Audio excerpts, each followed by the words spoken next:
নমস্কার বন্ধুরা, আহারে বাহার রান্নাঘরে আপনাদের সবাইকে স্বাগত জানাই।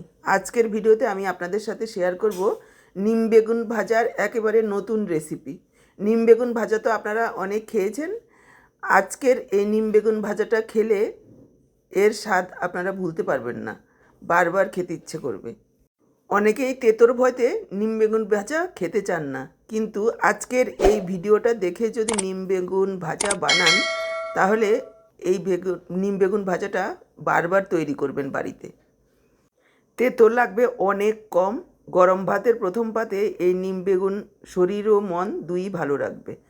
তো চলুন দেরি না করে রেসিপিটা দেখে নেওয়া যাক। দেখুন, নিম বেগুন ভাজার জন্য আমি কিছু নিম পাতাগুলোকে বেছে নিচ্ছি। নিম পাতাগুলোকে আমি প্রথমেই খুব ভালোভাবে ধুয়ে নিয়েছি। মোটামুটি 4-5 বার জল পাল্টে পাল্টে ধুয়ে নিতে হবে, বেশি করে জল নিয়ে, কেননা অনেকটাই কিন্তু ধুলোবালি লাগানো থাকে। তারপর খুব ভালোভাবে জল ঝরিয়ে নিতে হবে। জল ঝরিয়ে নিয়ে পাতাগুলোকে বেছে নেব। খুব বেশি শক্ত বা বুড়ো পাতাগুলো নেব না, কচি পাতাগুলোকে এইভাবে বেছে নিতে হবে। দেখুন, আমি কচি দেখে ছোট এক বাটি পাতা বেছে নিয়েছি। আর এদিকে নিয়েছি ছোট সাইজের একটা বেগুন। বেগুনটাকে এইভাবে একটু ঝিরিঝিরি করে কেটে নেব। এইভাবে কাটার সময় যতটা সম্ভব পাতলা করে কাটবেন।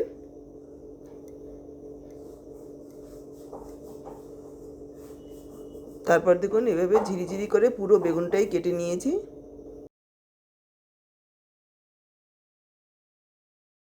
বেগুন কাটার আগেই আমি ধুয়ে নিয়েছি। এবার একটা বাটিতে তুলে নিলাম। বেগুনের মধ্যে দিয়ে দিচ্ছি 1/2 চা চামচ পরিমাণ লবণ। এবার হাত দিয়ে চটকে নেব খুব ভালোভাবে, ভাঙলে কোনো রকম অসুবিধা নেই। এভাবে চটকে মেখে 2 থেকে 3 মিনিটের জন্য একটু সাইডে রেখে দিচ্ছি। এদিকে নিয়েছি 3-4টে কাঁচা লঙ্কা। ঝাল বুঝে আপনারা যোগ করবেন। কাঁচা লঙ্কাগুলোকে কুচি করে কেটে নিচ্ছি। 1/2 ইঞ্চি পরিমাণ আদা গ্রেট করে নেব। আপনারা চাইলে কুচি করেও দিতে পারেন। এবার দেখুন, লবণ মেখে রাখার কারণে বেগুনটা নরম হয়ে গেছে। এবার বেগুনের থেকে অনেকটা জলও ছেড়েছে। বেগুনগুলোকে এভাবে একটু চিপড়ে নেব। এক্সট্রা যে জলটা বের হবে সেই জলটা ফেলে দেব।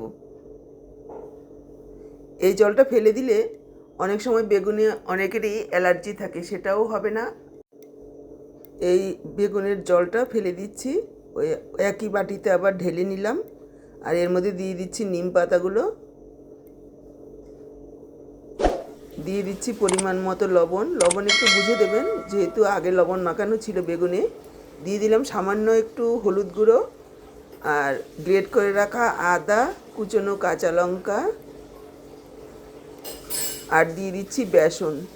দেখুন, বড় চামচের 2 চামচ বেসন দিলাম, আর 2 চামচ দিয়ে দিচ্ছি চালের গুঁড়ো। সমান সমান দিলাম। দিয়ে দিচ্ছি 2 চা চামচ পরিমাণ সর্ষের তেল। এবার প্রথমে মেখে নেব, তারপর অল্প অল্প করে জল দিয়ে এইরকম একটা ব্যাটার তৈরি করে নেব। একবারে বেশি পরিমাণে জল দেব না, তাহলে পাতলা হয়ে যেতে পারে। আসলে আমি জলটা যখন দিয়েছি তখন ক্যামেরাটা অফ হয়ে যাওয়ার কারণে দেখাতে পারছি না। এখন জল দিলে বেশি পাতলা হয়ে যাবে। হাত দিয়ে ছিটিয়ে ছিটিয়ে অল্প করে জল দিতে হবে।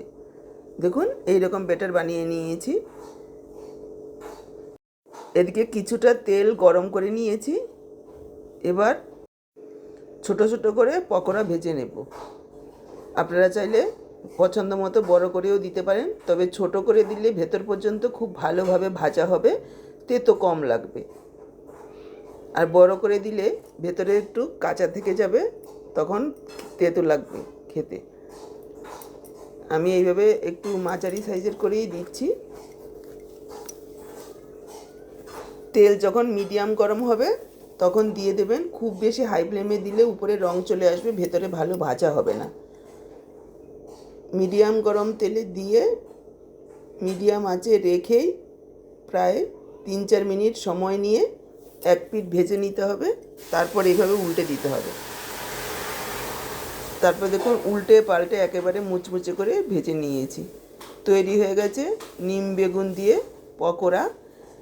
নিম বেগুন ভাজা তো আপনারা খেয়েছেন, একবার এইভাবে পকোড়া বানিয়ে খেয়ে দেখুন, গরম ভাতের সাথে অসাধারণ খেতে হবে। দেখুন প্রথম ব্যাচেরটা ভাজা হয়ে গেছে, তেল খুব বেশি টানবে না। চালের গুঁড়ো দেওয়ার কারণে যেমন মুচমুচে হবে, তেলও কম টানবে। প্রথম ব্যাচেরটা ভেজে তুলে নিয়েছি, এবার দেখুন দ্বিতীয় ব্যাচেরটা দিয়ে দিচ্ছি। আপনারা যদি আরও বেশি মুচমুচে করতে চান তাহলে প্রথমবারে 90% ভেজে তুলে নেবেন, তারপর একটু ঠান্ডা হওয়ার পর আরও একবার ভেজে নেবেন, তাহলে দেখবেন আরও বেশি মুচমুচে হবে। তবে একবার ভাজলেও ভালো মুচমুচে হবে। দ্বিতীয় ব্যাচেরটা দিয়েও এরকম মুচমুচে করে ভেজে নিয়েছি, তুলে নিলাম। দেখুন কতটা সুন্দর তৈরি হয়েছে, একেবারে খাস্তা মুচমুচে। একটা ভেঙে দেখিয়ে দিচ্ছি, গরম গরম খেতে বেশ ভালো লাগবে।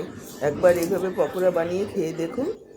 তাহলে আজকের রেসিপিটা কেমন লাগলো কমেন্টে জানাতে কিন্তু ভুলবেন না। ভালো লাগলে অবশ্যই লাইক করে ভিডিওটাকে শেয়ার করে দেবেন।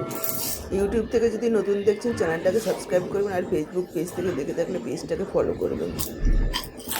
আজ এখানেই বিদায় নিচ্ছি, আবার দেখা হবে নতুন কোনো রেসিপির সাথে। সবাই ভালো থাকুন, সুস্থ থাকুন।